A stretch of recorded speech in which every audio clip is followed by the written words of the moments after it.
लोकाभिरामं श्रीरामं भूयो भूयो नमाम्यहम्. विश्वमाऊली कैवल्य साम्राज्य चक्रवर्ती ज्ञानोबरायांचा अत्यंत सुंदर असा गोड अभंग, आणि तो अभंग विरहिणी प्रकारातला. औचित्य सांगितलं 750वी माऊलींची जयंती वर्ष. कीर्तनाची सेवा आयोजित आहे गोव्यामध्ये आपल्या अत्यंत सुंदर अशा या प्रांगणामध्ये. आई जगदंबेच्या, आई भगवतीच्या, आदिमायेच्या समोर बहुश्रुत मंडळी समोर आहेत. मी म्हटलं मगाशी मला जाणीव आहे ज्यांच्या माध्यमातून खरं तर 2 नावं आवर्जून घ्यायला हवी होती, ती मगाशी राहून गेली म्हणून आवर्जून उल्लेख करते. परमादरणीय विरिंकर काका त्यांचे आवर्जून पावसच्या कीर्तन शिबिरामध्ये बुवांच्या सोबत हजर राहिले होते आणि अत्यंत आस्थेने इथंपर्यंत बोलावण्याकरता त्यांची धडपड आणि त्यांचं प्रेम मनापासून, त्यांच्या हृदयस्थ भावनेला मनापासून वंदन करते. मिरिंकर आणि बोरकर सगळ्यांच्या या सर्व कुटुंबियांना मनापासून मी धन्यवाद देते. आज आपल्या सगळ्यांच्या मध्ये मी मगाशी म्हटलं तसं कीर्तनकार मंडळी सुद्धा आहेत, गायक आहेत, वादक आहेत, उत्तमोत्तम संगीत क्षेत्रातली, निरूपण क्षेत्रातली, वादन क्षेत्रातली सर्व मंडळी आपण उपस्थित आहात. माझी गुरुभगिनी हरिभक्ती परायण गीताताई वजे केळकर उपस्थित आहेत, त्यांनाही नमस्कार. आणि आपण सगळ्यांच्या हृदयस्थ भगवंताला नमस्कार करून अभंगाचा थोडक्यात भावार्थ बघून आपण चिंतनाला स्पर्श करूया. अभंग ज्ञानोबरायांचा आहे. विश्वाचे आर्त माझ्या मनी प्रकाशले, अवघीची झाले देह ब्रह्म असं म्हणणारे ज्ञानोबराय. कैवल्याचा पुतळा प्रगटला भूतळा, चैतन्याचा जिव्हाळा ज्ञानोबा माझा. साधकांचा माय बाप सर्वाभूती सुखरूप, दरुशने हरे ताप सर्वाभूती सुखरूप ज्ञानोबा माझा. असं नाथ महाराजांनी ज्यांचं वर्णन करावं. महाविष्णूचा अवतार सखा माझा ज्ञानेश्वर असं जनाबाईंनी ज्यांच्याविषयी बोलावं आणि ज्या ज्ञानोबरायांनी आपल्या येण्याचं प्रयोजन जगाला सांगून द्यावं. अवघाचे संसार सुखाचा करीन, आनंदे भरीन तिन्ही लोक. ते माझ्या जन्माला येण्याचं प्रयोजन आहे. ऐसा वाग्विलास विस्तारू, गीतार्थेसी विश्वभरू, आनंदाचे अवारू मांडू जगा. काय करायचं? माऊलींनी स्वतःला येण्याचं, जन्माला येण्याचं प्रयोजन किंवा ध्येय किंवा मिशन सांगून दिले की मी इथं कशा करता आलोय. आनंदाचे आवारू मांडू जगा. ज्ञानोबराय असं सांगतात. तुकोबरायांना विचारलं, महाराज तुम्ही कशा करता आला? महाराज म्हणतात, धर्माचे पालन करणे, पाखंड खंडन हेची आम्हा करणे काम, बीज मानवावे नाम. आम्ही धर्मपालना करता आलो, नामरूपी बीज इथल्या प्रत्येकाच्या मनामध्ये पेरण्याकरता आम्ही आलो. मनुष्य मार्गाला उत्तम अशी अध्यात्माची वाट घालून देण्याकरता आम्ही आलोय. समर्थांनी जगाचं कल्याण व्हावं ही रामाकडे इच्छा व्यक्त केली. कल्याण करी रामराया जनहित विवरी. आणि त्याकरता तळमळ व्यक्त करावी. मंडळी, काय होईल माझ्या देशाचं, काय होईल माझ्या समाजाचं? पण आजचा समाज जर आपण पाहिला तर मंडळी वाईट वाटतं, काळजाला दुःख पोहोचतं की ज्या संतांनी आपल्या या मातीमध्ये इथल्या प्रत्येक जनमानसाच्या मनाची, मेंदूची, मनगटाची जडणघडण व्हावी, त्याला शक्ती आणि भक्ती या दोन्हीचा अधिकार प्राप्त व्हावा, भक्तीला शक्तीची जोड मिळावी, क्षात्रतेज इथलं स्फुल्लिंग पेटवलं, चेतवलं जावं, याकरता इथल्या कणाकणामध्ये रामभक्ती, विठ्ठल भक्ती रुजवण्याकरता अख्खी हयात या मंडळींनी वेचली. पण आज काही मंडळींना समर्थ रामदास स्वामींचं नाव घेतलं तर त्यांच्या पोटात दुखतं, त्रास होतो. समर्थ छत्रपती, तुकोबा छत्रपती हे अनेक वर्षांपासून चालत आलेले वाद, आणि ज्यांना वादापेक्षा, ज्यांना संवादापेक्षा वादात रस आहे, ती मंडळी आयुष्यभर वादच घालत बसतात मंडळी. पण वादातून काय निष्पन्न व्हावं? वादे वादे तत्वबोधे म्हणाले, पण तो तत्वाचा बोध न शिल्लक राहता किंवा तो न मिळता आम्ही मात्र आमचं आयुष्य असं अधोपतनाकडे नेतो आहोत. ही वस्तुस्थिती आहे आजची. आणि म्हणून आज आपल्या गोमंतक प्रांतामध्ये आपण सर्व मंडळी धर्मनिष्ठ आहात, देवनिष्ठ आहात. ही भूमीच इतकी परम पावन आहे. हिमालयम समारभ्यम यावत इंदू सरोवरम असं म्हटलंय. हिमालयापासून खाली कन्याकुमारीपर्यंत, सरोवरापर्यंत, महासागरापर्यंत पसरलेली आपली ही हिंदू भूमी आहे. हिमालयम समारभ्यम यावत इंदू सरोवरम तम देवनिर्मितम देशम हिंदुस्थानम प्रचक्षते. ही देवनिर्मित असलेली भूमी आहे. आणि बघा, या भूमीमध्ये आम्ही जन्माला आलो आणि देव नाही असं म्हणणाऱ्यांचा एक वर्ग आहे. फार कशाला, काही महिन्यापूर्वी पुणे प्रांतामध्ये जे विद्येचं माहेरघर आहे तिथेच नास्तिकांचा मेळावा भरला. आपण जाणून आहात या गोष्टी.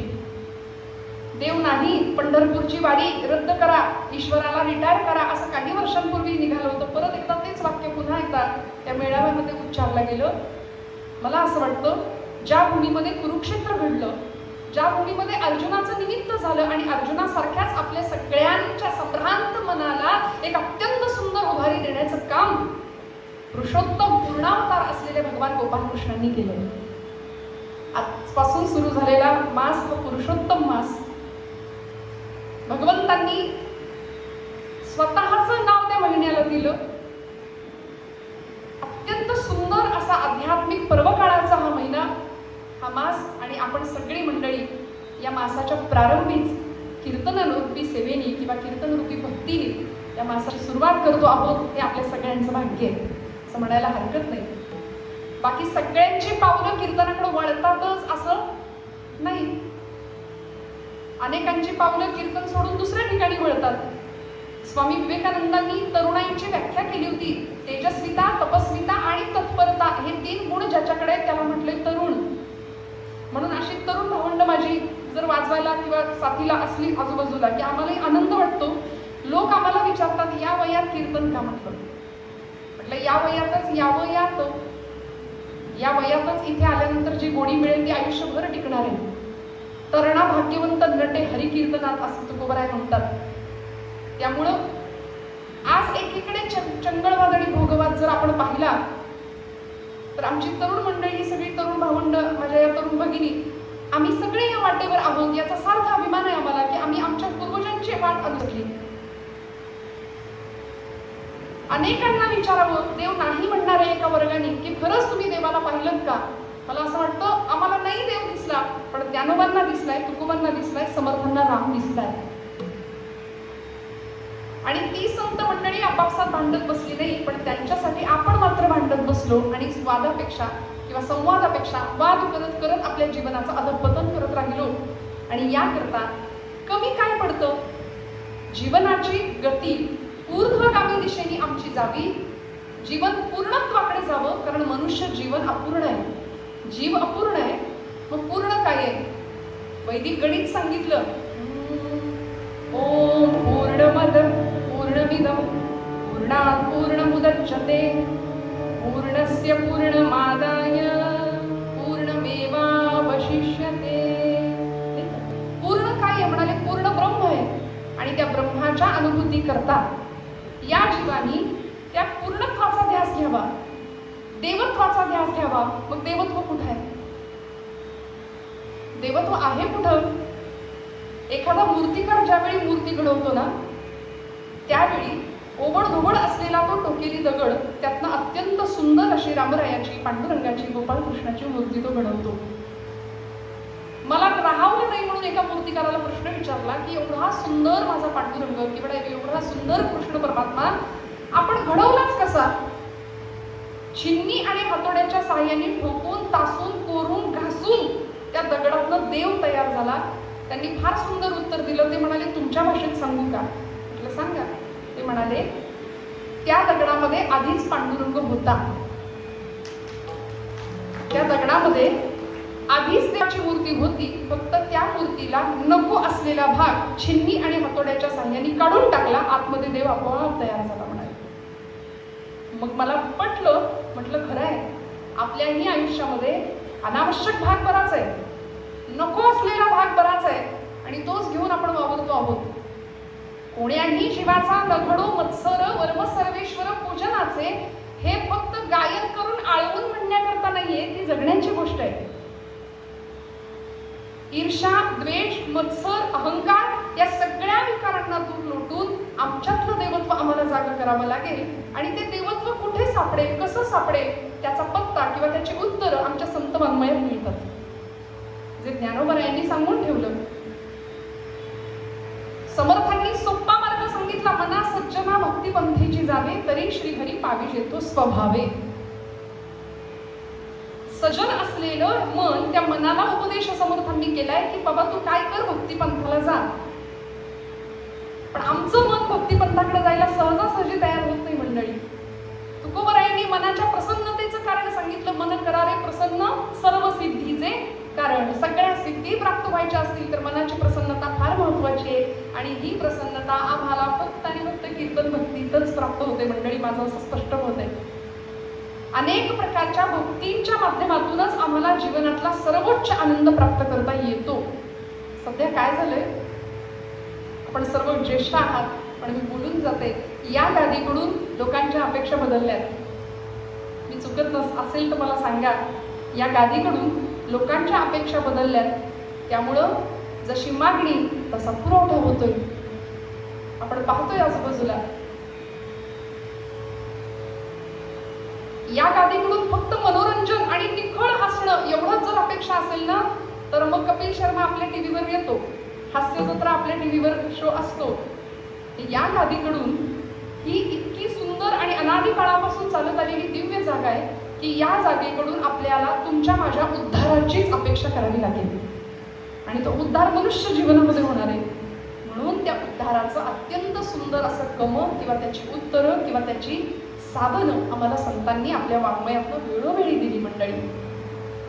लोपले ज्ञान जगी हित नेणती कोणी, स्वतःचं हित कोणाला कळत नव्हतं, ज्ञान लोपून गेलेलं होतं. आणि अशा परिस्थितीमध्ये अवतार पांडुरंग नाम ठेविले ज्ञानी. काय झालं, भागवतामध्ये वर्णन आहे, पृथ्वी प्रलयामध्ये ज्यावेळी जलप्रलय आला, पृथ्वी बुडाली, त्यावेळी त्या प्रलयामध्ये भगवंतांनी एका वटपत्रावर आपलं रूप धारण केलं. बालमुकुंदाच्या रूपामध्ये भगवंत त्या वटपत्रावर पोहोचले. किती सुंदर त्यांचं ते देखणं रूप असावं.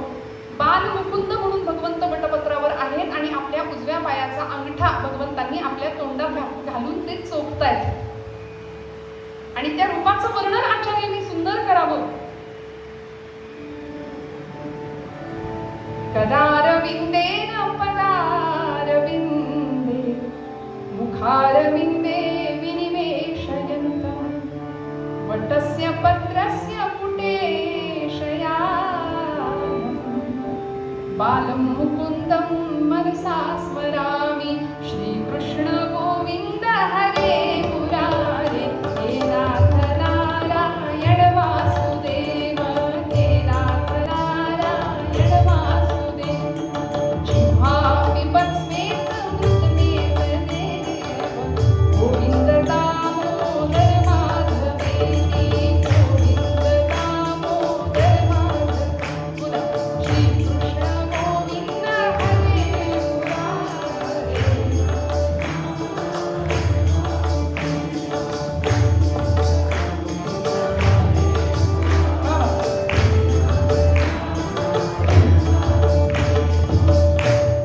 भगवंताचं ते रूप पाहिलं आमच्या भक्तीच्या आचार्यांनी, या गादीच्या मालकांनी, देवर्षी नारदांनी. आणि देवाकडे पाहून नारद महर्षी हसायला लागले. नारदांना हसताना पाहिलं आणि देव म्हणाले, नारदा का हसताय? नारद म्हणाले, हसू नाही तर काय करू, तू जगाचा बाप आहेस, अखिल कोट ब्रह्मांडाचा नायक आहेस, आणि काय हे तुझं रूप, स्वतःच्याच पायाचा अंगठा तू स्वतः चोख बसलाय, शोभतय का देवा तुम्हाला? भगवंत म्हणाले, नारदा हे असं मी का करतोय याचं कारण तर विचारा, मी हे असं का करतोय? नारद म्हणाले, सांगा का करताय? बालमुकुंदाच्या रूपामध्ये आपणच आपल्या पायाचा अंगठा एवढा वेळ चोखत बसला आहात, असं तुम्ही का करताय? भगवंत म्हणाले, नारदा काय सांगू, प्रत्येक युगात मी अवतार घेतो, प्रत्येक युगामध्ये माझ्या सगुण विग्रहावर माझी सगळी भक्त मंडळी प्रेम करतात, उपासना करतात, भक्ती करतात, आणि जो तो येतो तो माझ्या पायाकडेच बघतो आणि पायावरच डोकं टेकतो. मग माझ्या पायात असं काय आहे ते मला नको कळायला, माझ्या पायात अशी काय जादू आहे ती मला कळावी, याकरता आता मी मोठ्या अवतारामध्ये किंवा मोठ्या रूपामध्ये मी असं काही केलं तर ते बरं नाही दिसणार, म्हणून बालमुकुंद रूप। आणि मग माझ्या पायाच्या अंगठ्यामध्ये काय जादू आहे किंवा काय आहे ते मला चोखून चाखून बघायचंय, म्हणून मी हा अवतार असा घेतलाय। नारद महर्षी हसायला लागले, म्हणाले देवा याकरता हे असं सगळं करून जमणार नाही, त्याकरता उपाय सांगतो तुम्हाला। म्हणले सांगा। नारद म्हणाले तुम्हाला भक्त होऊनच ही गोडी चाखायला लागेल। ही गोडी तुम्हाला अशी नाही चाखायला मिळणार, त्यासाठी तुम्हाला भक्त व्हावं लागेल। भक्त होऊन तुमच्या चरणांची गोडी चाखा, कारण तुमच्या चरणांमध्ये काय आहे हे तुम्हाला माहीत नाही।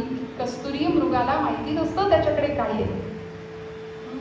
कुमुदिनी काय जाणे परिमळ, कुमुदिनी काय जाणे परिमळ, भ्रमरा सकळ मोगितसे, कुमुदिनी काय जाणे। माहिती असतं का कमळाला काही माझ्याकडे पण भ्रमर येतो, सगळं पराग सेवन करून आनंद घेऊन जातो, पण कमळाला नाही कळत। तसं देवा तुझ्या चरणामध्ये काय सुख आहे हे तुला माहिती नाही, त्याकरता तुला भक्त होऊन तुझ्या पायाची गोडी चाखावी लागेल। ऐका मंडळी, हजारो वर्षांचा काळ पुढे लोटला, अनेक अवतार झाले भगवंतांचे। मत्स्यावतार, कच्छावतार, वामन, वराह, नृसिंह, परशुराम, राम, कृष्ण हे सगळे अवतार झाले। आणि द्वापार युगाच्या शेवटी भगवंतांनी एक अवतार घेतला। भीमातीरी एक वसविले नगर, त्याचे नाव पंढरपूर। तेथील मुकाशी चार भुजा त्याशी, काय वर्णन केलं। तो भगवंत असा उभा राहिला, सुंदर ते ध्यान उभे विटेवरी करकटेवरी ठेवून या, तुळशीहार गळा कासितांबर आवडे निरंतर हेची दान, असं त्या भगवंताचं ते रूप पांडुरंग नावाने उभा राहिला। कारण कृष्णावतारामध्ये गायी चालल्या, गोरज मुहूर्तावर गायींच्या खुरांची उडालेली धूळ, गायीच्या मागे देव चालायचे काय, त्या धुळीनी सगळा अंग पांढरं व्हायचं, होते तसे सावळे पण सगळं अंग पांढरं व्हायचं, म्हणून नाव दिलं स्वतःला पुढच्या अवतारात, पांडुर आहे अंग ज्याचे असा तो पांडुरंग। आणि तो भगवंत असा सुंदर भक्तांच्यासाठी निष्ठत वाट पाहत उभा आहे, आषाढी कार्तिकी विसरू नका मज असं म्हणून। आणि त्याला भेटण्याकरता ज्यावेळी अवतार घेतला महाविष्णूंनीच, का पायाची चव चाखायची होती, कुठला अवतार घेतला, महाविष्णूचा अवतार सखा माझा ज्ञानेश्वर। लोपले ज्ञान जगी हिर नेणती कोणी, अवतार पांडुरंग नाव ठेविले ज्ञानी। त्या पांडुरंगाचाच विष्णूचाच तो अवतार, नाव ठेवलं ज्ञानेश्वर। आणि असे ज्ञानेश्वर निवृत्ती सोपान मुक्ताबाई ज्यावेळी पहिल्यांदा पंढरपूरला वारीला गेले, त्यावेळी पहिल्यांदा रावणामध्ये भगवान पंढरीश परमात्म्याचं दर्शन या मंडळीने घेतलं ना, त्यावेळी ऐका त्या पायांना पाहिलं आणि ज्ञानोबांच्या मुखातनं शब्द बाहेर पडले। शेजारी असलेल्या मुक्ताईला सांगितलं, साजणी रूप पाहता लोचनी सुख झाले गे साजणी, तो हा विठ्ठल बरवा, तो हा माधव बरवा। तोच तो जो वटपत्रावर विसावलेला होता ना, तोच हाय, तो हा विठ्ठल बरवा, तो हा माधव बरवा। आणि असे ज्ञानोबराय परमेश्वराशी इतके एकरूप झाले, जो योग्यांना दुर्लभ आहे असा भगवंत प्राप्त झाला। आणि योगिया दुर्लभ सोम्या देखिला साजणी, सोम्या देखिला साजणी, योगिया दुर्लभ सोम्या देखिला साजणी।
आणि त्याला ज्ञानोबराय एक शब्द वापरतात जे या अभंगाचं पहिलं चरण आहे. जीवीची या जीवा, प्रेम भावाची या भावा, तुझं वाचून केशवा अनुनावळे.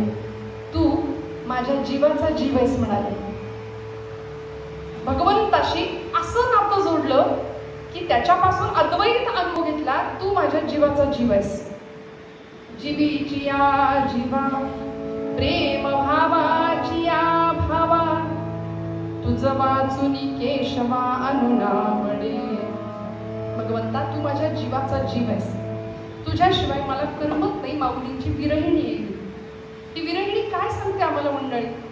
विरहावस्थेमध्ये भगवंताविषयीचा उत्कट भाव, अत्यंत ओतप्रोत असलेली भावना, त्याच्याविषयीचं प्रेम, त्याच्याविषयीची तगमग तळमळ सगळं त्या शब्दांमधनं व्यक्त केलं. याला विरहिणी असं म्हटलं, किंवा विराणी किंवा वीरराणी असे अनेक शब्द आहेत. त्यामुळे माऊलींची ही जी अनेक विरहिण्या ज्ञानोबरायांनी लिहिल्या आपण त्या जाणता सुद्धा. त्यानंतर अनेक संतांनी विरहिणी प्रकरणावर अभंग लिहिले. भगवंताच्या विषयीची उत्कट तळमळ, उत्कट ओढ, देवाशिवाय चैन पडत नाही अशी अवस्था. मीराबाईंची अवस्था अशीच होती ना. मीराबाई म्हणायच्या, मेरे तो गिरीधर गोपाल दुसरा न होई. आपण म्हणतो हा माझा, तो माझा, घर माझं, दार माझं, संसार माझा, परिवार माझा, बायको माझी, मुलं माझी, शेतीवाडी माझी. तसा देवा तूही माझा. ती लबाडी आहे, ती भक्तीतली लबाडी आहे. पण मेरे तो गिरीधर गोपाल हे आपण गाऊ, पण अनुभवाच्या बाबतीवर त्यांनीच जाणलंय. दुसरा न कोई. आम्ही प्रपंचामध्ये देव सोडून सगळं आहे, आणि संतांनी देवाकडून देवालाच मागून घेतलं होतं. त्यामुळे तो जीवाचा जीव झाला. जीवीची या जीवा, माऊली म्हणतात तू माझ्या जीवाचा जीव आहेस भगवंता. आणि कुठला जीव? त्यालाच आपण प्राण म्हणतो, आत्मा म्हणतो, चैतन्य म्हणतो. कुठे आहे तो? त्याचं अस्तित्व काय आहे? आचार्यांना त्यांच्या शिष्यांनी काही प्रश्न विचारले आणि दोघांच्या प्रश्नोत्तरामध्ये सुंदर संवाद झाला. आचार्यांनी आपल्या शिष्याला प्रश्न विचारला होता. किंते ज्योतिर्वदस्व हरिरविर्हमे चंद्रदीपादिरात्रौ स्यादेवं भानुदीपादिक परिकलने किं तव ज्योतिरस्मि चक्षुस्तन्मीलने भवति च किं सुतरां धीर्धियः किं प्रकाशे ज्योतिरस्मि प्रभोऽहम् तत्रैवाहं ततसि परमकं ज्योतिरस्मि प्रभोऽहम्. फार सुंदर संवाद आहे. थोडक्यात सांगून पुढे जाते. आचार्यांनी आपल्या शिष्यांना प्रश्न विचारला. म्हणाले, किंते ज्योतिः, हे सगळं जग प्रकाशमान आहे. कशामुळे रे? हे सगळं जग प्रकाशमान आहे ते कशामुळे? शिष्याने फार सुंदर उत्तर दिलं. तो विद्यार्थी म्हणाला, अहनी रविः चंद्रदीपादिरात्रौ. अग्नी म्हणजे दिवसा, सूर्यामुळे, आणि रात्री चंद्रामुळे सगळं जग प्रकाशमान आहे. आचार्य आनंदात, बरोबर आहे. पण स्यादेवं भानुदीपादिक परिकलने किं तव ज्योतिरस्मि. ठीक आहे, उत्तर बरोबर आहे म्हणाले. पण हा सूर्य आहे, हा चंद्र आहे, आणि या सूर्यामुळे, या चंद्रामुळे सगळं जग प्रकाशमान आहे, हे तुला कशामुळे कळालं? म्हणाला, आचार्य सोपा आहे. चक्षुस्तन्मीलने, माझ्या डोळ्यांमुळे.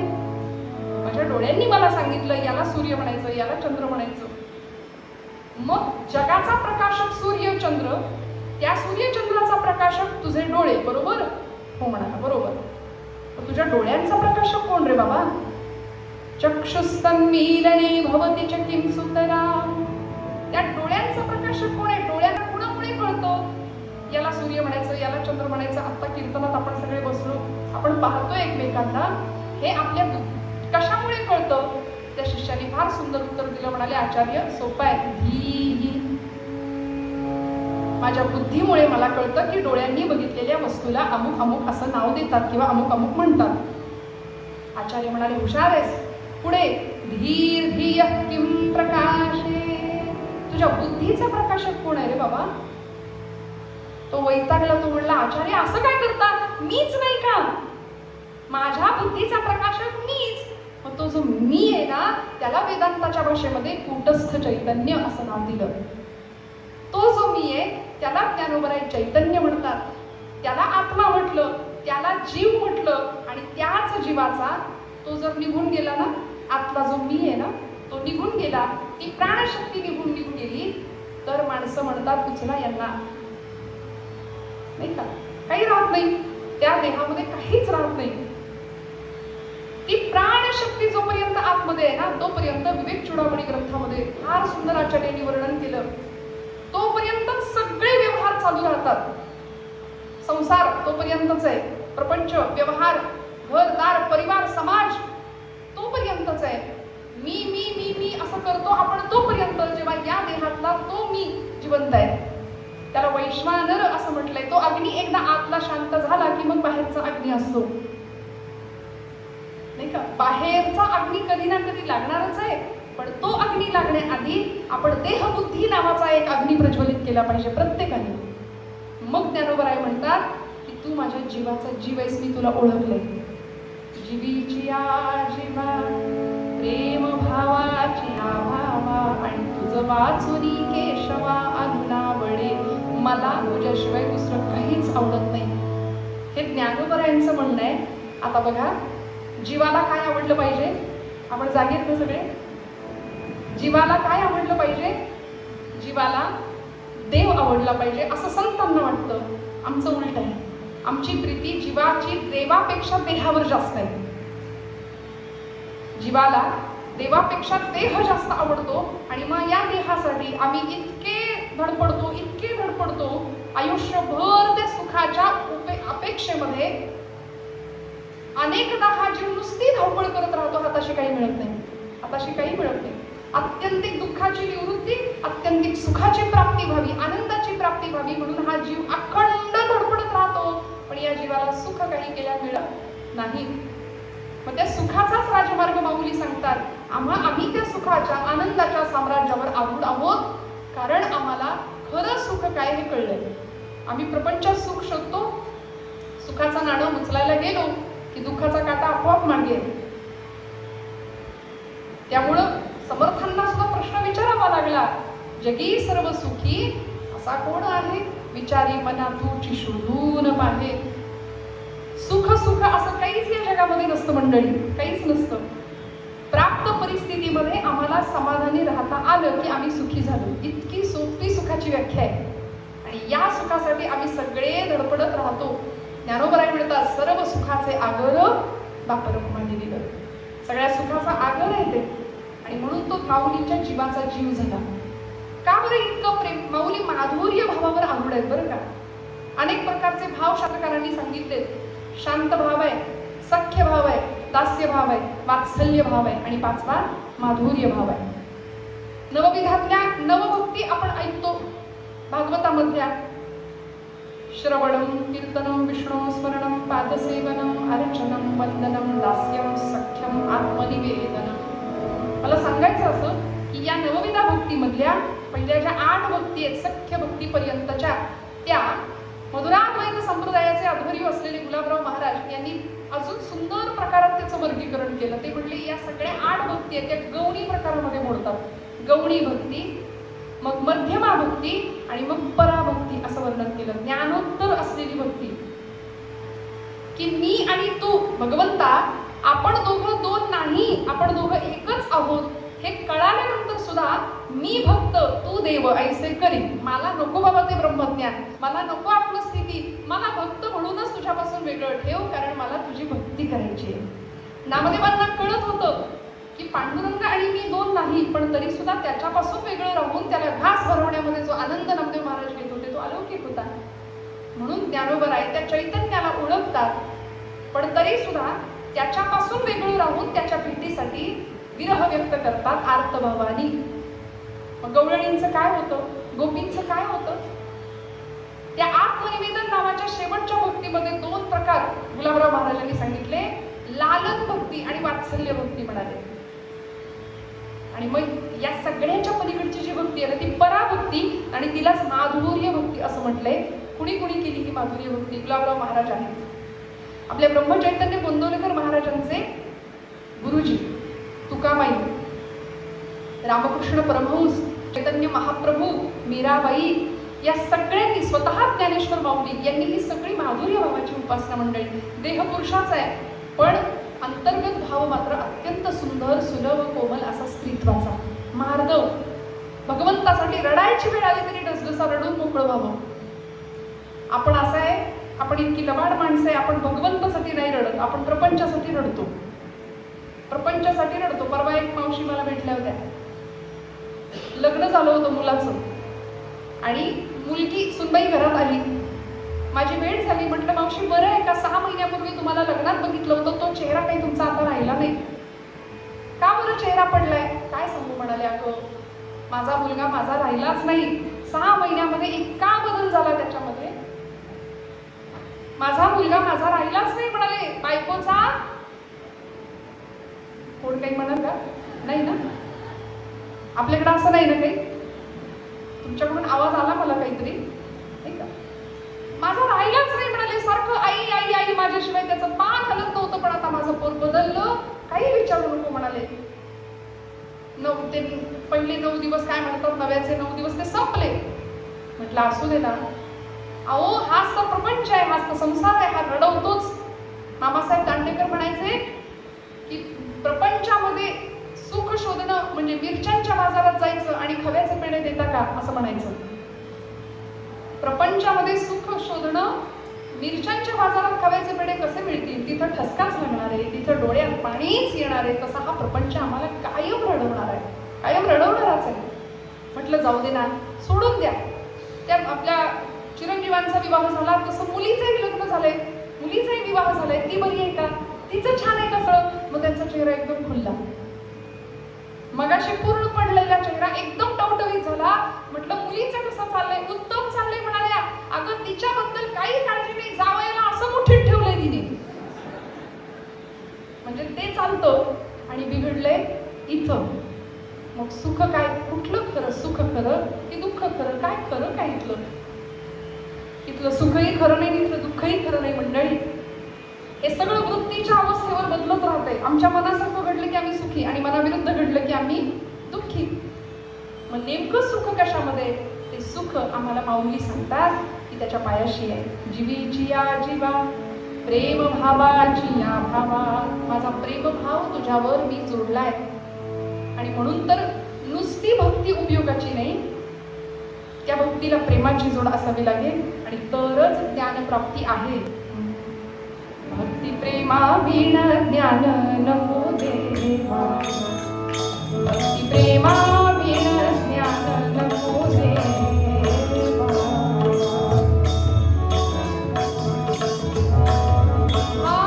भक्ती प्रेमा विण ज्ञान नको देवा. भक्ती प्रेमा विण ज्ञान नको देवा. हाती मान नवा तया माझी. हाती मान नित्य नवा तया माझी. बघा, भक्तीमध्ये प्रेम नसेल तर अहंकार आहे आणि देवाला एलर्जी आहे ती अहंकाराची. भगवंताला अहंकार अजिबात आवडत नाही. अभिमान, अभिमान, अभिमान नित्य नवा तया माझी. अभिमान,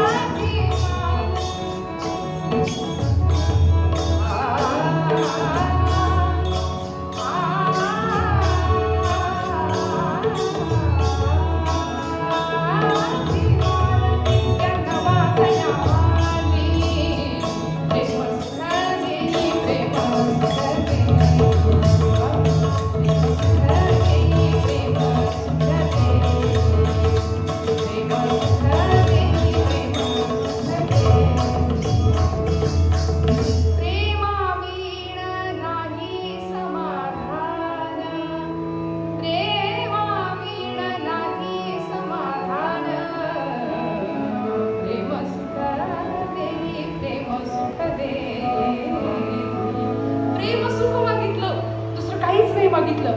आमचं असं आहे, आमची यादी संपत नाही. कितीही द्या संपत नाही. आमची जोडी भरलेली कधीच राहत नाही मंडळी. पण भगवंताकडे संतांनी प्रेम मागितलं आणि तू माझ्या प्रेमाचा भाव आहेस, तू माझ्या जीवाचा जीव आहेस असं ज्ञानोबर आहे भगवंताला सांगताय. विरहिणीच्या भावामध्ये जाऊन राधा भावामध्ये जातात, उत्कट भाव व्यक्त करतात. जीवीची या जीवा प्रेम भावाची आभावा तुझं वाचुनी केशवा अनुनावडे जीवे अनुसरली अजून का नये वेगी आणावा तो सये प्राण माझा. त्याला प्राण म्हणतात माऊली. आपल्या सख्यांना म्हणतात राधाभावामध्ये जाऊन की बाई ग तुम्ही जा त्याला आणि त्याला घेऊन या. बरं तो आल्यानंतर एखाद्या विरहिणीची अवस्था कशी होते हो? अवचित तो येतो, अचानक एक सुंदर सुगंध येतो आणि तो आल्याची जाणीव होते. अवचिता परिमळू झुळकला अणुमाणू. अचानक सुगंध येतो आणि दर्शनशास्त्रामध्ये ह्या सगळ्या अनुभूती सांगितल्या. अचानक एखादा सुगंध येतो आणि देव जिथं सुगंध आहे तिथे असतो. बरं का, मी माझं नाही सांगत, श्रीमद एकनाथी भागवत ग्रंथामधली नाथबाबांची ओवी आहे. पर्वता माझी स्थैर्यपण तो मी म्हणे नारायण, पृथ्वी माझी सुगंध साण तो मी म्हणे श्रीकृष्ण.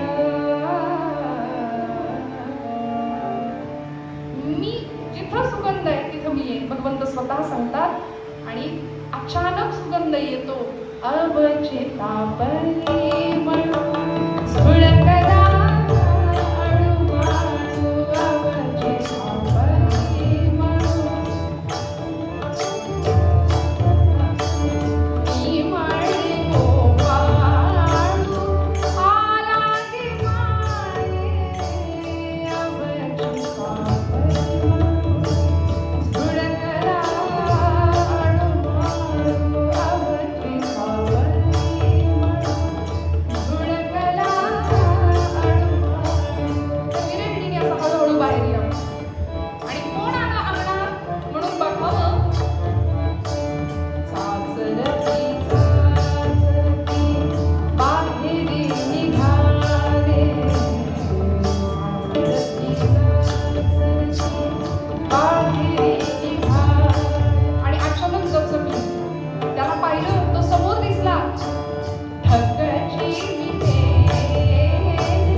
ज्ञानोबरायांचा तो उच्च प्रतीचा ज्ञानोबरायांनी भगवंताविषयी केलेला भाव आहे. स्वतःला पत्नी स्वरूपामध्ये मानलं. कारण खरं आहे ना, आता पुरुषोत्तम मास आहे, भगवंत एकटा पुरुष आहे, आपण सगळी प्रकृती आहोत, आपण सगळ्या स्त्रिया आहोत, भगवंत एकटा पुरुष आहे असं देव स्वतः ज्ञानेश्वरीत सांगतात, भगवद्गीतेत सांगतात. अर्जुना तो गा भक्तू, अर्जुना तू भक्तू, तूची योगू तूची मुक्तू, तू वल्लभा मी कांतू ऐसा पढिये. भगवंत म्हणतात सगळं जग प्रकृती रूपाने नटलेलं आहे आणि मी एकटा पुरुष आहे. म्हणून तो नर नारायण आहे, तो एकटा पुरुष आहे आणि आपण सगळे राधा भावामध्ये आहोत. गोकुळामध्ये राधेची अवस्था, गोपींची अवस्था अशीच व्हायची हो. देवाची आवड निर्माण व्हावी लागते, पूर्वानुराग. देवाची आवड निर्माण व्हायला, विरह निर्माण व्हायला काय काय लागतं? भगवंताची आवड निर्माण व्हायला सुद्धा भाग्य लागतं बरं का. कसं भाग्य? नामदेव महाराज म्हणले जन्मोजन्मी आम्ही बहुपुण्य केले, हे भाग्य आहे आमचं. परंपरा लागते जी तुकोबरायांकडे होते, माझ्या वडिलांची मिराशिका देवा तुझी चरणसेवा, पांडुरंगा महाराज म्हणतात. असं सगळं ज्यावेळी असतं त्यावेळी आम्हाला भगवंताप्रती प्रेम, आवड निर्माण होते, जी गवळणींकडे होती. माऊली म्हणतात तोच माझा भाव आहे भगवंता, तू माझ्या जीवाचा जीव आहेस आणि तू जर निघून गेला तर माझ्या असण्याला काही अर्थ शिल्लक उरत नाही. म्हणून तू कसा आहे? सौभाग्य सुंदरू, लावण्य सागरू, तू लावण्याचा सागर आहेस भगवंता.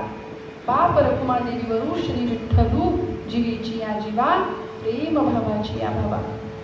त्या गोपींकडे गेले होते की नाही उद्धव? ज्यावेळी द्वारकेमध्ये भगवंत यमुनेच्या तीरावर बघत राहायचे, रत्नजडित पोशाख परिधान केलेले भगवंत त्या यमुनाबाईकडे बघत एखादी गाय दिसतीये का, एखादी वृंदावनातली गोपी दिसतीये का म्हणून बघायचे आणि अचानक भावावस्थेमध्ये जायचे. द्वारकेत असताना गोकुळची आठवण यायची भगवंतांना आणि रडायला लागायचे. परब्रह्म होतं पण रडायला लागायचे अचानक. आणि तिथूनच त्यांना रडताना पाहिलं उद्धवांनी. ज्ञानी होता, भक्त होता, सखा होता. धावत जावं भगवंतांना मिठी घ्यावं आणि सांगावं, देवा अरे तू परब्रह्म आहेस. आणि ब्रह्म कधी रडतं का? तू का रडतोयस भगवंता? अरे गोपी, ते गोकुळ, ते वृंदावन ही सगळी तुझी लीला होती, माहितीये ना तुला, तू का रडतोयस? भगवंत म्हणले, नाही उद्धवा, माझ्या यशोदा आईसारखी प्रेम करणारी आई दुसरी कुठे मिळणार नाही. गोपींसारख्या विरह भावामध्ये आतुर असणाऱ्या भक्त कुठंच मिळणार नाही. उद्धव सांगतायत, नाही रे देवा, भक्तीपेक्षा ज्ञान श्रेष्ठ आहे. उद्धवांचं एकच. भगवंत म्हणले, आता हीच वेळ आहे पाठवण्याची. स्वतःचा पोशाख परिधान करायला दिला, सांगितलं गोकुळाचा, आणि माझ्या गोपींनाही तुझं ज्ञान समजावून सांग की भक्तीपेक्षा ज्ञान कसं श्रेष्ठ आहे. उद्धव गेले. खरं तर लगेच माघारी येणार होते, पण 6 महिने तिथंच राहिले गोकुळातच. गोपींचं प्रेम पाहिलं, भगवंताविषयी सगळ्यांना पटवून दिलं. अरे तो तुमचा कुणी नाहीये. गोपी विड्या पिशा होत्या. ज्यावेळी अक्रूर न्यायला आले होते तेव्हा गडबडा लोळत होत्या गवळणी त्या सगळ्या, नाही नाहीच आमच्या कृष्णाला म्हणून. बरं एवढंच नाही, त्या गोकुळामध्ये सगळ्यांना उद्धवाने भरपूर वेळा समजावून सांगितलं, कुणी ऐकायला तयार नाही. शेवटी यशोदेकडे आले. नंदबाबांना सांगितलं, तो तुमचा कुणी नाहीये, माझ्यावर विश्वास ठेवा, ते परब्रह्म आहे, तो निर्गुण निराकार परमात्मा आहे, तो फक्त तुमचा पुत्र होण्यासाठी आला, इथे चेष्टा केल्या, लीला केल्या, तो तुमचा खरं तर कुणीच नाही. नंदबाबा हसले, म्हणाले, तुला आम्ही शहाणं समजत होतो, तू तर ठार वेडा निघालास उद्धवा. कृष्ण आमचा कुणी नाही? चल ठीक आहे, एक क्षण आम्ही मानतो तो आमचा कुणी नाही, आम्ही चुकलो, पण देव कधी चुकतो का रे? नाही म्हणले, परब्रह्म कधीच चुकणार नाही. मग देव म्हणावं असा एकही गुण आम्हाला त्याच्यात दिसला नाही म्हणाले, कारण तो उत्तम चोऱ्या करायचा, तो खोड्या करायचा. माझा यशोदा माता सांगते, माझा कितीतरी मार खाल्ला दिवसभरात त्यांनी. उत्तम लबाडी, खोटं बोलायचा. त्यामुळे तो चुकेल का? दिवसातून 1000 वेळा आम्हाला तो आई बाबा म्हणून हाका मारायचा, आणि तुम्ही म्हणता तो आमचा कुणीच नाही. उद्धवांना कळत नव्हतं कसं समजवायचं, पण त्यांचं प्रेम पाहिलं आणि खरंच ज्ञानापेक्षा भक्ती श्रेष्ठ आहे हा बोध मनात पटवून उद्धव माघारी गेले. मग माऊली म्हणतात की मी त्याच भक्ती भावनेने तुला भगवंत आळवतोय, तू माझ्या जीवाचा जीव आहेस. गोपींची अशी अवस्था होती, श्याम सखा, श्याममती, श्यामगती, श्याम हे प्राणपती. सगळं काही तिथं जाऊन पोहोचतं. मने सहित वाचा काया, अवघे दिले पंढरीराया. सगळं त्याच्या चरणावर अर्पण केलं आणि बस म्हणाले, तू माझ्या जीवाचा जीव. कसा तो त्या अवस्थेला जाऊन पोहोचेल? एखादा भक्त माऊलींच्या अवस्थेमध्ये कसा जाईल हे कळण्याकरता मला उत्तरंग बघावं लागेल. पूर्वरंगात इथे थांबते, अभंगाचा एकदा आठव आणि मग उत्तरंगा.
न न न